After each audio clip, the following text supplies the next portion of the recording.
I have commanded on 19 worlds. I have signed the retreat order more times than I have signed my own name, and I have learned to sign it without my hand shaking, which is a thing they do not teach you, and a thing you are ashamed to be good at. So when I tell you that I once stood on a ridge I had already written off as lost, and watched that ridge become the place where the whole war turned, I need you to understand that I am not a sentimental creature. I am old. My kind live long and we grow careful, and careful creatures do not believe in miracles.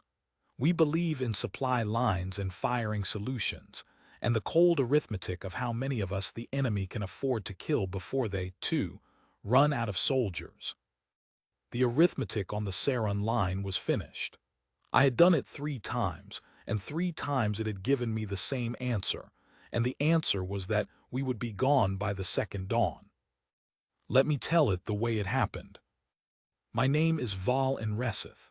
In the tongue of the Concord I held the rank of line marshal, which is a grand word for a creature whose actual work is to decide, hour by hour, which of his soldiers will be alive at the end of the day and which will not. The Concord was an alliance of 9 peoples, bound less by love than by a shared understanding that alone, each of us would already be extinct. We were the Thenai, tall and pale and slow, and the reef-born Otni, and the burrowing Kesh, and 6 others. And among all 9 of us there was not one warrior race in the way the old songs meant it. We were farmers and builders and traders who had been forced, late and unwillingly, to learn how to hold a rifle. Against us stood the Grail. I will not waste your patience trying to make them monstrous. They were not monsters. That was the horror of them. They were disciplined and patient, and they did not hate us, and they did not fear us, and they could not be bargained with because they wanted the one thing we could not give, which was all of it, every world, every orbit, every star we had ever named. They came in numbers that made numbers meaningless. When you have killed 100,000 of a thing and the line in front of you has not thinned, you stop thinking of them as an enemy and start thinking of them as weather. As a tide. You do not defeat a tide. You get to higher ground and you pray the higher ground is high enough, and it never is. The Serrun Line was the last high ground before the inner worlds. If it broke, the Grail would be in the shipping lanes within a season, and after that there would be no line to hold anywhere because there would be nothing behind us worth the holding. Everyone on that ridge knew it. You could see the knowing in how quietly the soldiers ate. Frightened soldiers are loud. Doomed ones are very, very quiet. I had 4 divisions where the plan had called for 11. I had artillery that was rationing its shells because the foundry's 3 systems back had already fallen.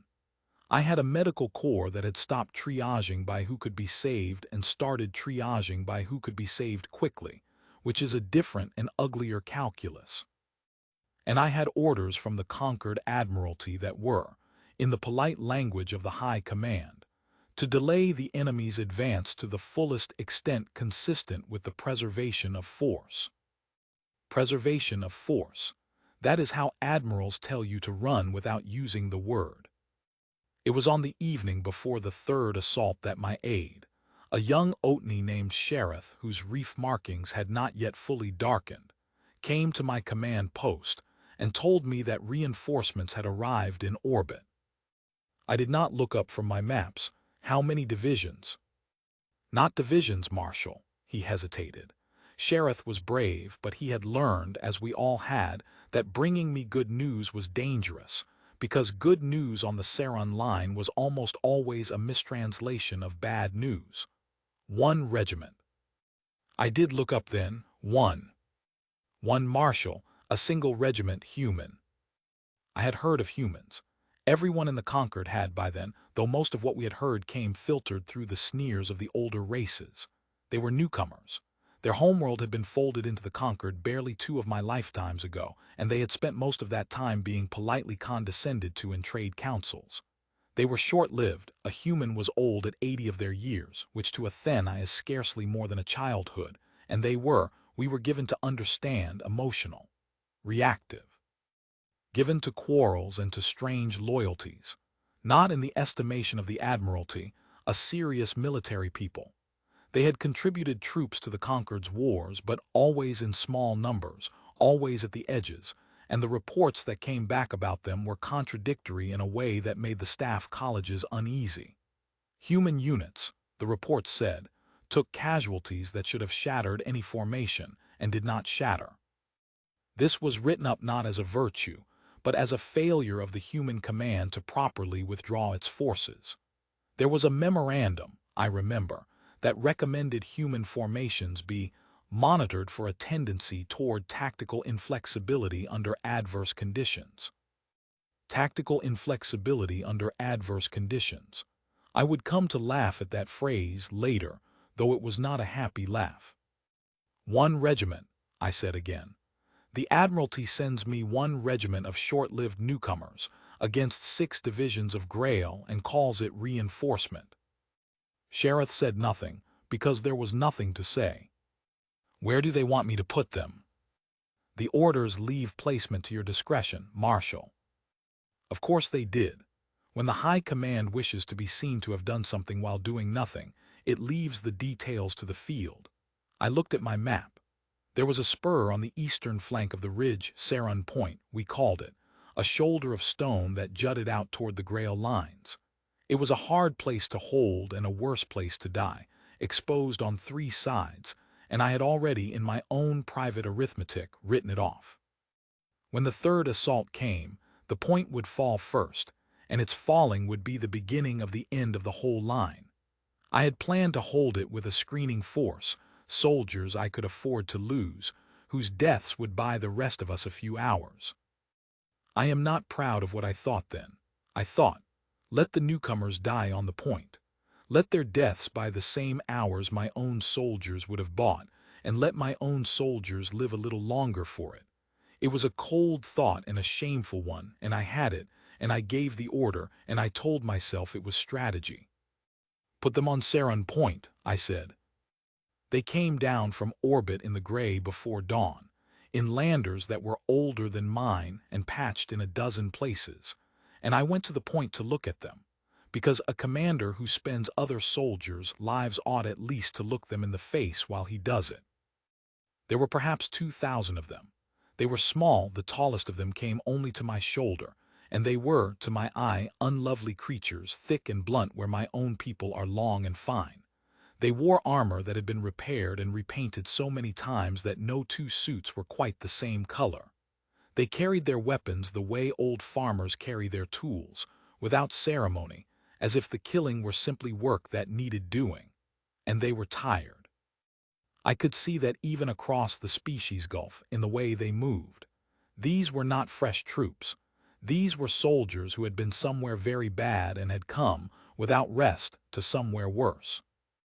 Their commander came to meet me. He was a human male of middle years, which is to say, by their reckoning, more than half dead already, with gray coming into the dark fur on his head and a face seemed like old leather.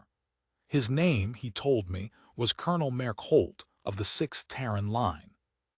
Marshal and Reseth, he said, through the translator at his collar, we're glad to be here.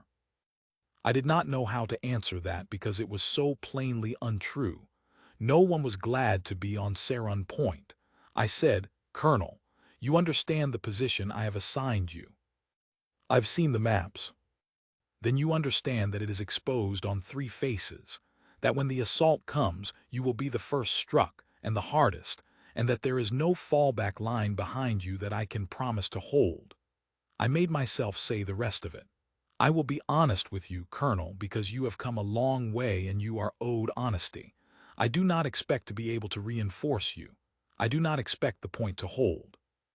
I expect that you will buy the rest of my line some hours, and I am grateful for those hours, and I am sorry for the price. I had said versions of this speech before to my own commanders, and I had watched their faces go still and gray with the understanding of it. I watched Holt's face, and I saw something I did not expect. He did not go still and gray. He listened, and he nodded, and when I had finished he was quiet for a moment, and then he said, Marshal, with respect, how many times have you fought these things? 19 worlds, Colonel. And how many of them did you hold? I did not answer, because the answer was none. He nodded again slowly as if I had confirmed something. We've been fighting a running action for 2 years now, he said. Different sector, same enemy, same story, hold, delay, fall back, hold, delay, fall back. We're good at falling back. We've had a lot of practice. He looked out over the parapet toward the Grail lines where the dust of their gathering hung on the horizon like a coming storm. The thing is, Marshal, you can't win a war falling back. You can lose it slow instead of fast, but you can't win it. Sooner or later somebody has to stand somewhere and not move, or it just goes on until there's nothing left to fall back to. And you propose to stand here, I said. I propose to stand here. On ground I have already lost. He looked at me then, and there was something in his small dark eyes that I have never forgotten, something that was not bravado and was not despair, but was harder and quieter than either. Marshal, he said, you keep saying you've lost it, but it's still yours right now. I'm standing on it. My people are standing on it. It's not lost until we're not on it anymore. He shrugged, a small human motion, an easing of the shoulders. So let's just not be on it for as long as we can, and see what that costs them. I did not know what to make of him. I told him I would send what artillery support I could spare, which was almost none, and I left him to his preparations. And as I walked back along the line, I thought, he is either a fool or he does not understand what is coming. I had met brave commanders before. Bravery was not rare. What was rare, what did not exist, in my experience, was a commander who had looked at the Grail and decided that the problem was not that they were unstoppable, but simply that no one had yet been stubborn enough to stop them. The assault came at midday. I have tried many times to describe a Grail assault to those who have not seen one, and I have always failed, because the language of my people was made by farmers and it has no words large enough. Imagine the horizon itself moving toward you. Imagine that the ground you are standing on is an island, and the tide is coming in, and the tide is made of soldiers, and it does not slow when you kill the front of it because there is no front, there is only more. They came against the whole line, but they came hardest against the point, because their commanders were not fools either, and they had read the same map I had, and they knew what I knew, that the point was the weak shoulder, and that if they broke it, they broke everything. I watched it from my command post through the long glass, and I will tell you honestly that for the first hour I did not watch closely, because I did not want to see the newcomers die. I had spent lives before. I had never learned to enjoy watching it. But the first hour passed, and the point did not fall. The second hour passed, and the point did not fall. By the third hour I was no longer watching my own line. I was watching Serrun Point, and so was every officer in my command post, and none of us was speaking, because what we were seeing did not fit inside the words we had. They should have broken. Every law of the war we had learned said they should have broken. The Grail had reached the parapet in the first 20 minutes. I saw it happen. I saw the gray tide crest the human wall, and by every rule I knew, that was the end, because once the Grail are inside your line is finished. There is no fighting them in the close, they are too many. And the humans did not fall back from the parapet. They did not fall back at all. When the Grail came over the wall, the humans met them on the wall, and when they were pushed off the wall, they took it back, and I watched them take it back, a handful of small, blunt figures throwing themselves against a tide, and I did not understand how it was possible until I understood that they were not trying to survive. That was the thing. That was the thing none of us had ever seen, because none of us had ever done it. My soldiers, brave as they were, and they were brave, fought to hold the line and live.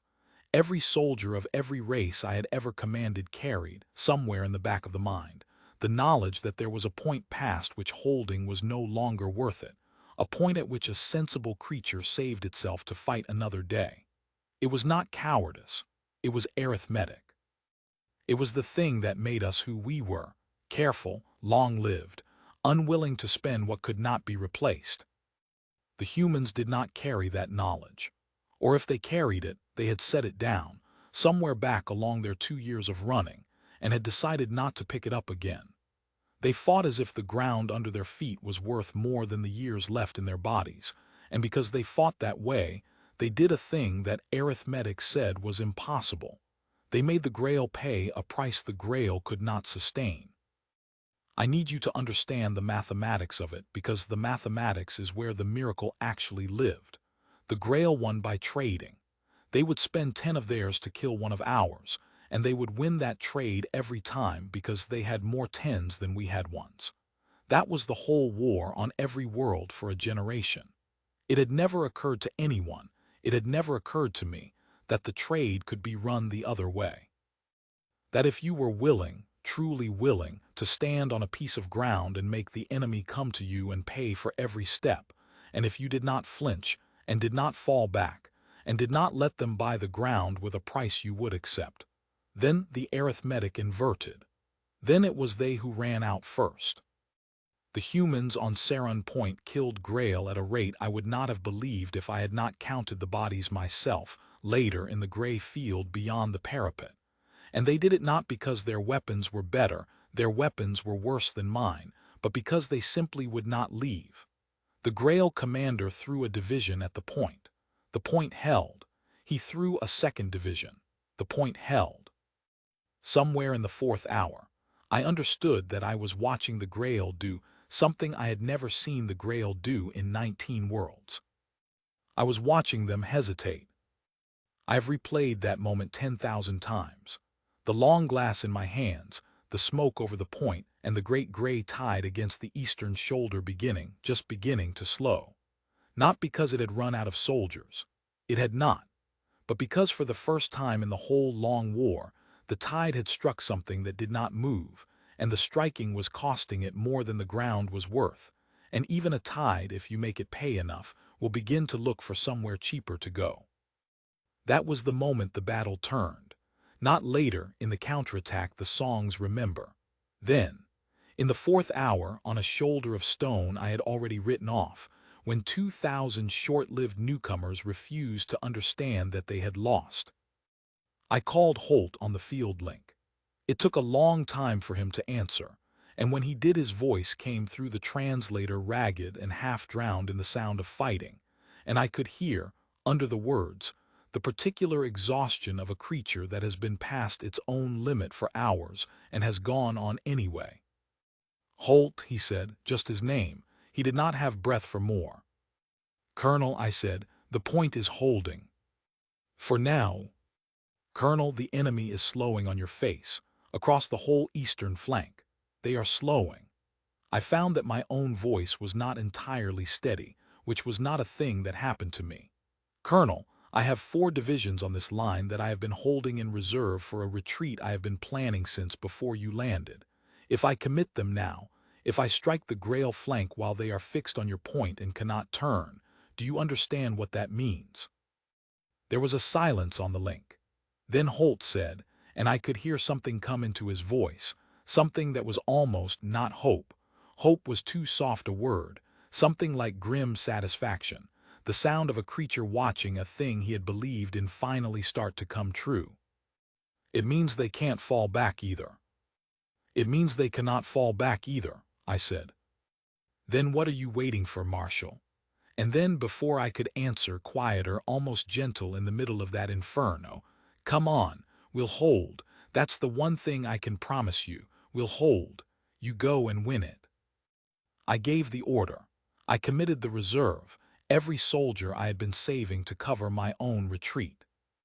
Every division I had been hoarding against the certainty of defeat, and I threw them not backward but forward, into the flank of a Grail host that had for the first time in the war allowed itself to be fixed in place by an enemy that would not run. I will not pretend the rest was easy. It was not. It was the longest and worst day of my long life, and by its end the Serrun Line was a graveyard, and Serrun Point most of all.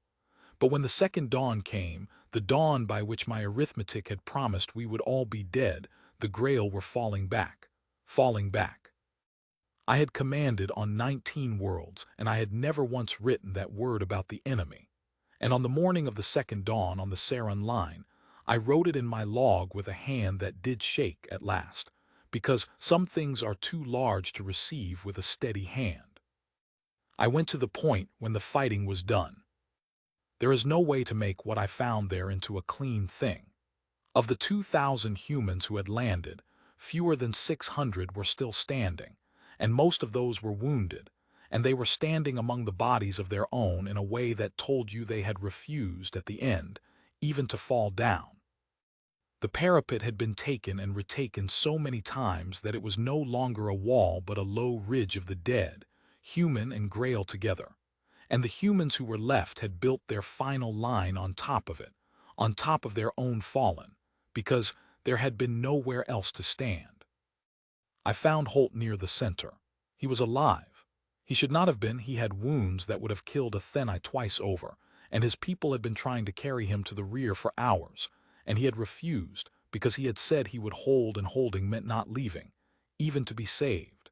He was sitting with his back against a broken gun carriage, gray-faced, breathing wrong, and when he saw me he tried to stand and could not, and I knelt down in the mud beside him so that he would not have to. "Marshal," he said, his voice was very quiet now, "did it work?" "It worked, Colonel," I said. "They are falling back, the whole front, the line held." He closed his eyes. For a moment I thought he had gone, and something in my chest, some old careful thing that I had kept walled off for 19 worlds, cracked clean through. But he had not gone. He opened his eyes again, and he looked out over the dreadful ground his people had held, over the 600 standing among the 1,400 fallen, and he said something I have carried with me every day since, and will carry until I die. "They were never unstoppable, Marshal," he said. "Nobody's unstoppable. They just needed somebody to stand still long enough to prove it. I have told you I am not a sentimental creature. I am old, and my people are careful, and we do not believe in miracles. I still do not believe in miracles. What happened on Serrun Point was not a miracle. It was the opposite of a miracle. It was the most ordinary thing in the universe, done past the point where anyone else would have stopped doing it. It was 2,000 tired soldiers deciding that a piece of ground was theirs, and then simply refusing, with their whole short and stubborn lives, to be wrong about that. We won the war. Not that day. The war went on for another decade, and it cost us more than I can bear to set down here. But it turned on the Serrun Line, and everyone who fought that war knew it, and the Concord that came after was a different thing than the Concord that came before. The staff colleges rewrote their memoranda. Tactical inflexibility under adverse conditions became, in the new doctrine, the human standard, the measure against which we taught our own soldiers to hold. The short-lived newcomers who had been condescended to in trade councils sat, within my own lifetime, at the head of the War Council, and it was right that they should, because they had taught the 9 older races the one thing all our long lives and careful arithmetic had never taught us. We had always known how to count the cost of standing. The humans knew how to count the cost of running, and they had done the sum, somewhere back along 2 years of falling back, and found that it was higher. Colonel Merck Holt lived. It took him a long year to mend, and he was never again the soldier he had been, but he lived, and he came to sit on the War Council, and he and I became, I do not have the right word in my own tongue for what we became. Friends is too small. Comrades is closer. He died of age in the end in his bed, an old human surrounded by his enormous sprawling family, which is the death every soldier dreams of and almost none are granted. And I was there, because he had asked for me to be, and I held one of his blunt small hands in my long pale one at the end. The last thing he said to me was not grand. He was mostly gone by then, drifting, and he thought, I believe, that he was somewhere else back on the point, in the smoke, in the worst hour. He gripped my hand, and he said, very clearly, the way a man says a thing he has said 1,000 times until it has worn smooth. We'll hold, you go and win it. And I did. We all did. Because on a shoulder of stone that I had already lost, on a battle that was already over by every measure my long-lived and careful people had ever devised, A regiment of short-lived newcomers looked at the end of the world and decided together that it was not lost until they were no longer standing on it. They are standing on it still. In every soldier of the Concord who has since learned to hold a line and not to run, they are standing on it still. That is the whole of it. That is what I saw. I have commanded on 19 worlds, and I have signed the retreat order more times than my own name. And I am telling you, I, Val Innerith, line marshal of the Concord, who does not believe in miracles, that I once watched a battle that was already lost, and I watched it become the place where we began, at last, to win. They only had to stand still, that was all. They only had to refuse to move. I did not understand when I met him in the gray before dawn why a creature would choose that. I understand it now. It took me the rest of my long life, but I understand it now. Some ground is worth more than the years left in you. They knew that before we did. That is the whole story. That is the entire, ordinary, impossible truth of it. I told you the shape of it. That is what an old commander does. He gives you the shape because the shape is clean and the shape can be born. But a shape is a lie of a kind, a merciful one. It leaves out the hours. It leaves out the faces. And I find now that I have begun that I do not want to leave them out anymore because the ones who should remember them are mostly gone. And when I am gone too, there will be no one who was there. So let me go back into it. Let me tell you the parts I skipped. Begin with my own officers, because that is where the truth is least flattering to me. When I gave the order to put the humans on Serrun Point, I gave it in front of my divisional commanders, and not one of them objected, and that silence is a thing I have had to live with. They did not object because they understood exactly what I was doing, and they agreed with it. We were 9 peoples who had spent a generation learning to spend lives carefully, and here was a chance to spend someone else's. There is a particular quiet that falls over a command post when everyone in it has just consented to something shameful together. I knew that quiet. I had made it happen before. I made it happen again, and I told myself, as I always did, that a marshal who will not do the cold thing has no business being a marshal.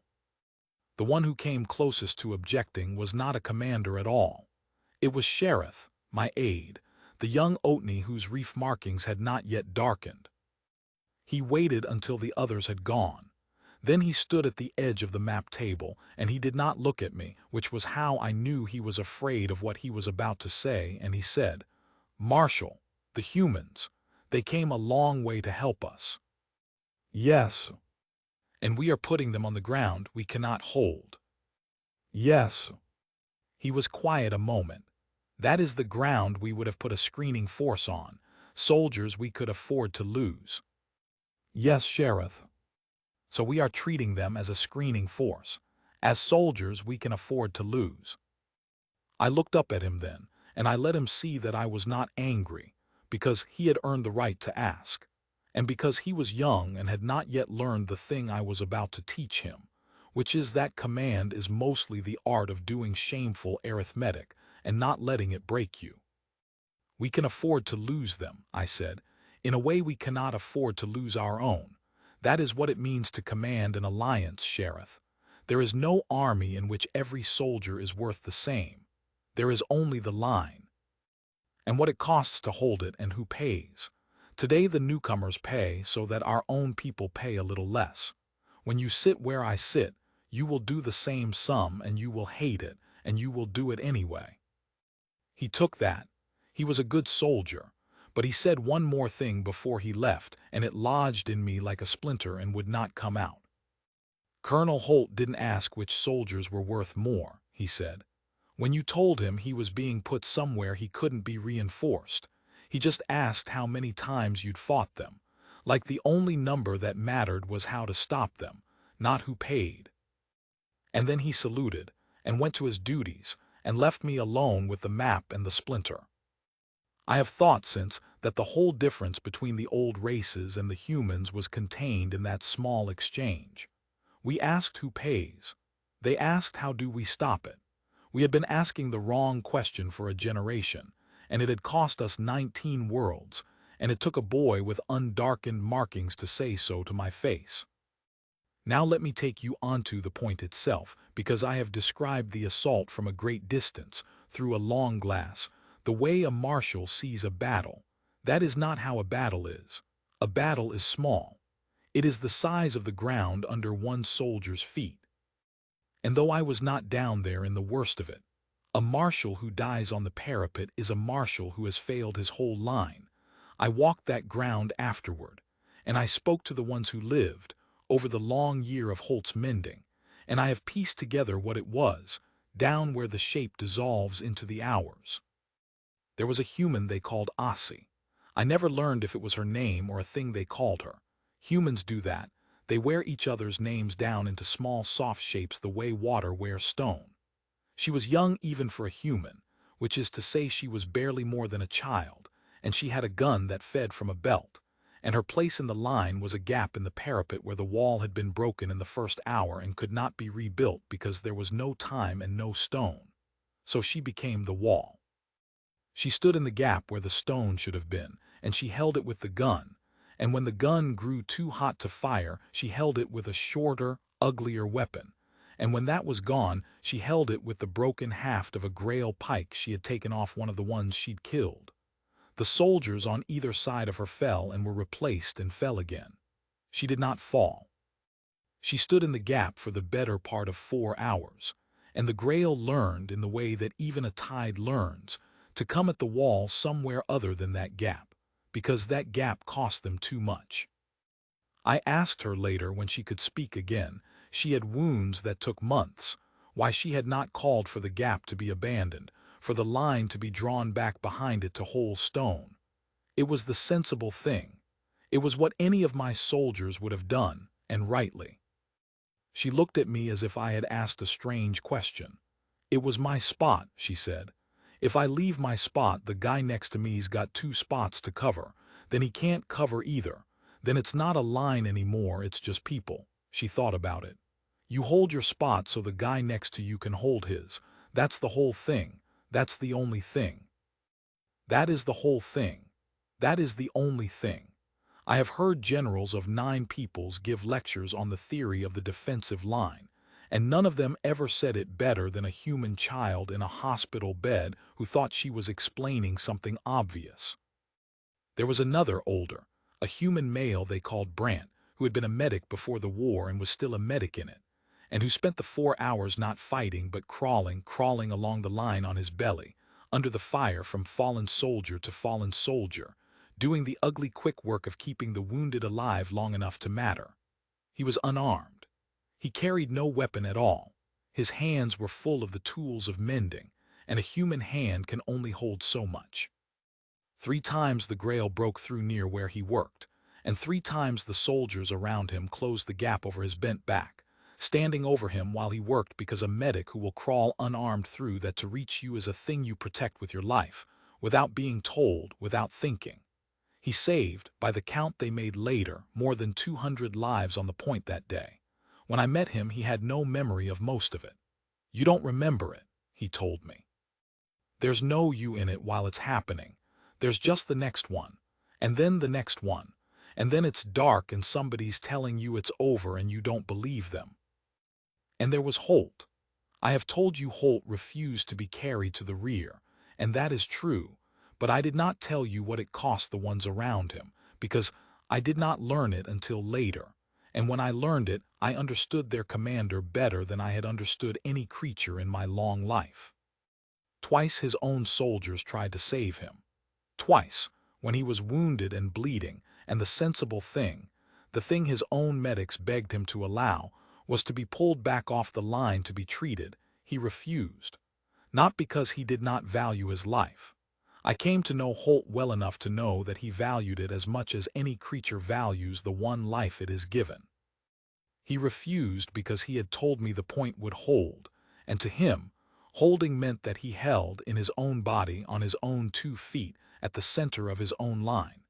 He understood a thing about command that I, in 19 worlds, had only ever half understood, that soldiers do not hold ground for a reason. They hold it for a person. They hold it because the one who told them to hold it is standing there holding it too, and has not left, and will not leave, and so leaving becomes a thing they cannot do to him. If Holt had gone to the rear, the point would have fallen, not because his soldiers were weak, because the thing that was keeping 2,000 tired creatures standing on a shoulder of stone past the end of the world was, in the end, the sight of one gray-faced old human refusing to fall down. Take that away and you take away the wall that no stone made. He knew it. He stayed. It nearly killed him, and it saved the war, and those two facts are the same fact. Now the counterattack. I gave you the shape of that too. I committed the reserve, I struck the flank, the Grail could not fall back. Let me give you the hours. When I gave the order, my divisional commanders came alive with objection, at last, the objection they had swallowed when I put the humans on the point. To commit the reserve was to commit everything.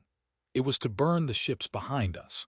If the strike failed, if the Grail flank did not break, if they turned in time and met us, then I would have thrown away the one force that could cover a retreat, and the whole Concord line would be gone by nightfall, and the inner worlds after it. It was, by every rule of the war we had fought for a generation, madness. You do not bet the line. You preserve the force. Preservation of force. The Admiral's word for running had a hook in it, and the hook was in every one of my commanders, and I felt it in myself. And I looked at the long glass, at Serrun Point wrapped in smoke, at 600 small figures still standing where 2,000 had stood, still not falling back, still buying with their short lives an hour that arithmetic said could not be bought. And I understood that they had already made the bet. They had bet everything on the point hours ago, without hesitation, because a creature named Holt had done a sum I had never dared to do, and found that the ground was worth more than the years. They had already put everything on the table. The only question left was whether I would. We commit, I said, all of it now. I will tell you the truth. My voice did not shake when I said it, and it should have. And the reason it did not is that, for the first time in 19 worlds, I was not making the cold, arithmetic decision. I was making the human one. I was refusing to fall back. It is a strange thing to feel your own long, careful people speaking through your mouth for a generation, and then to feel something else take the words instead. The reserve went in on the eastern flank at the 6th hour, into the seam between the Grail host and its own supports, and I rode forward with them, because a marshal who has just asked his soldiers to bet everything has no right to watch it from a hill. It was not clean. I want to be truthful about that because the songs make it clean, and it was not.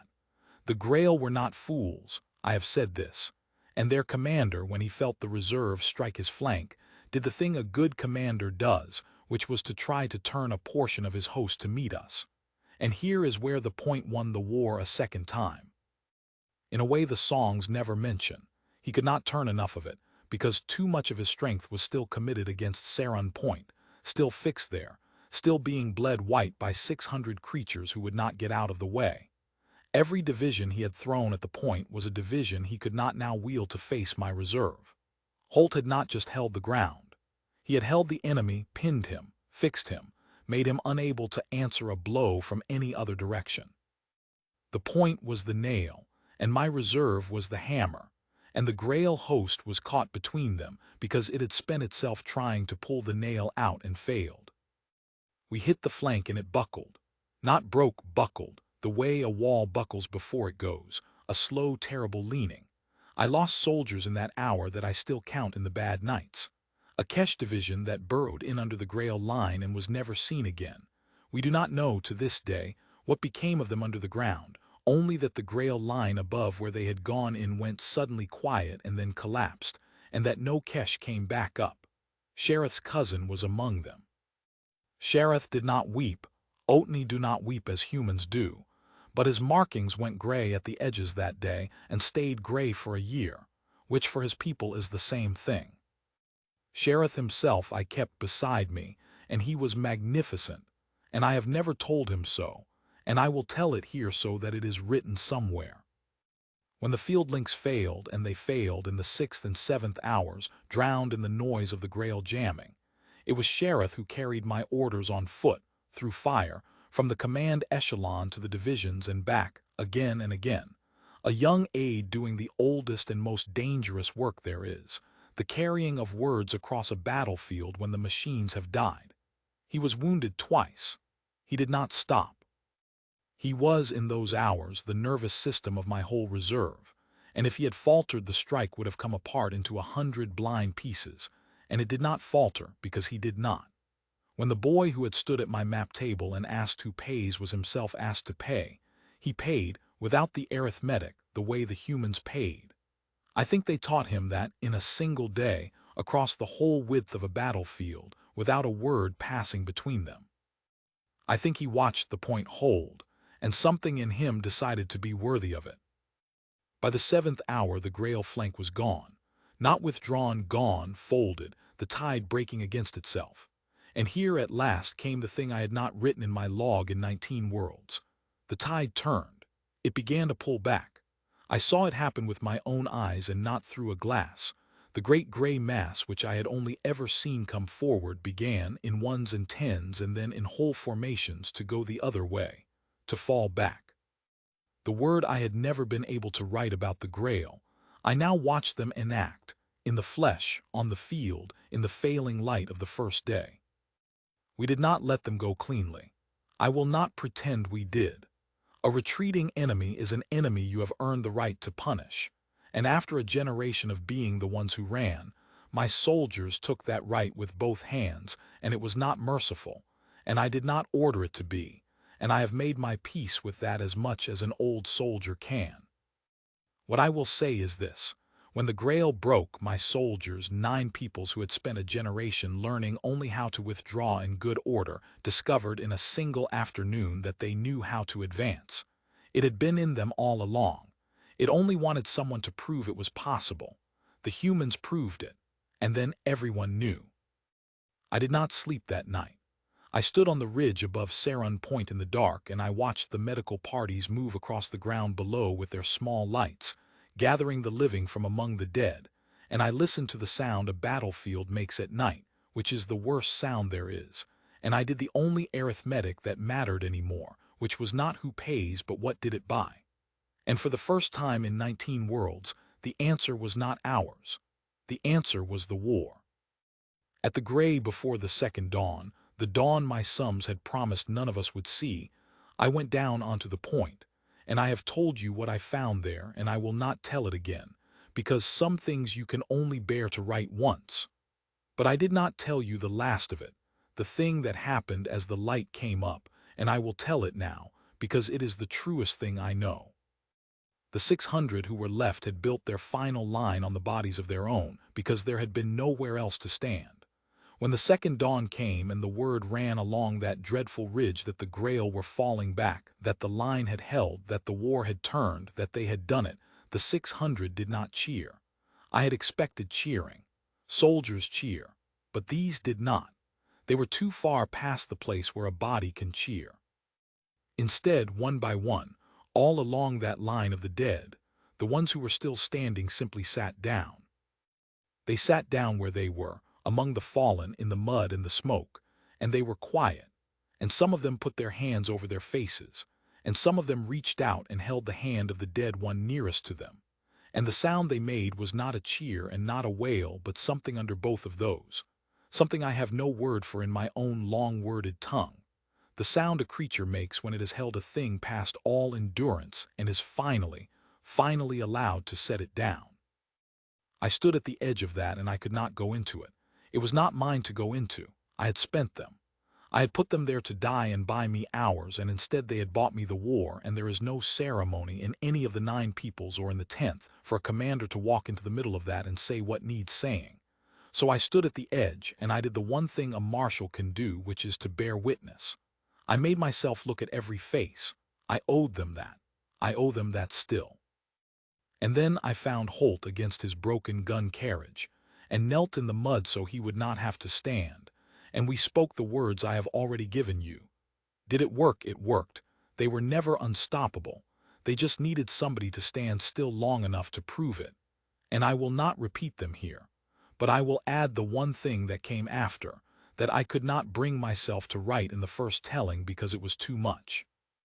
When he had said his piece and closed his eyes, and I thought for that terrible moment he had gone, a human medic came, one of Brant's people, to try again to carry him back. And Holt, without opening his eyes, said, "No, just that." And the medic looked at me helpless, the way you look at someone when the person you are trying to save will not let you. And I, who had put this creature on ground I meant him to die on, who had done the cold sum and consented to the shameful quiet, I put my long pale hand on his small blunt shoulder, and I said the only true thing I had. "Colonel, the line has held. You may leave your spot now. The soldier next to you will cover it." I do not know where the words came from Ossie, I think, from the gap in the wall. "You held it, now let them hold you." He opened his eyes.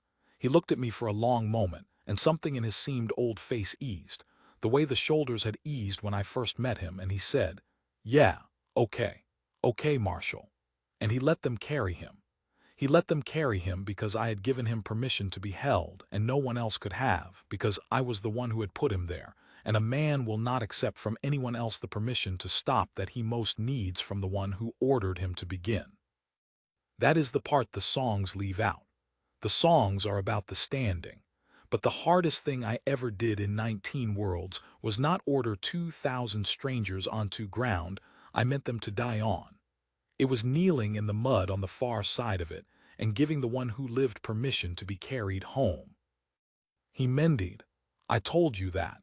It took a year, and he was never the soldier he had been, and it did not matter, because the thing he had to teach us was not a thing you teach with a rifle. He taught it once, on one ridge, in one day, and then all 9 peoples of the Concord knew it forever. That the enemy who cannot be beaten by running can sometimes be beaten by refusing to run. That a piece of ground is lost only when the last of you is no longer standing on it.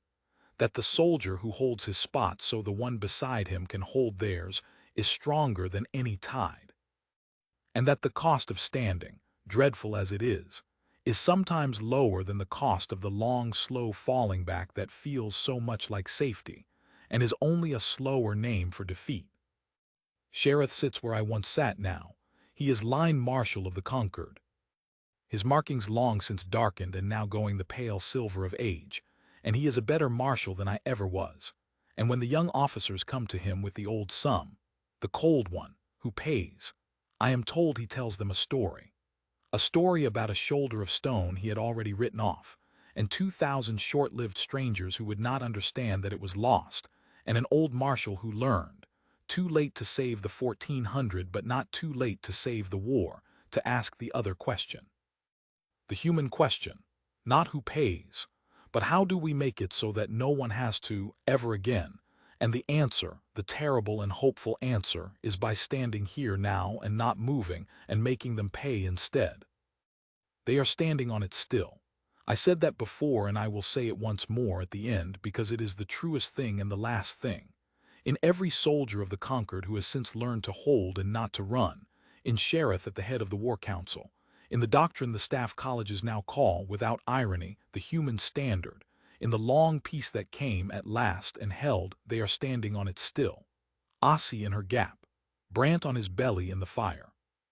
The Kesh who went under the ground and did not come back, Holt against his broken gun carriage, gray-faced, refusing to fall. They only had to stand still. They only had to refuse to move. And because they did, on a battle that was already lost, an old marshal who did not believe in miracles learned the one thing his long, careful people had never known. Some ground is worth more than the years left in you. I know it now. I knew it the moment I knelt in the mud beside a dying human and he asked me did it work, and I understood that he had never once in all those hours asked whether he would live, only whether the thing would hold. That is the whole of it. That is the entire, ordinary, impossible truth of it, and I have set it down at last so that when I am gone, someone will know that it was real, and that I was there, and that I saw it with my own eyes. The battle that was already lost and the newcomers who would not leave and the ground, that dreadful, holy ground that they are standing on still.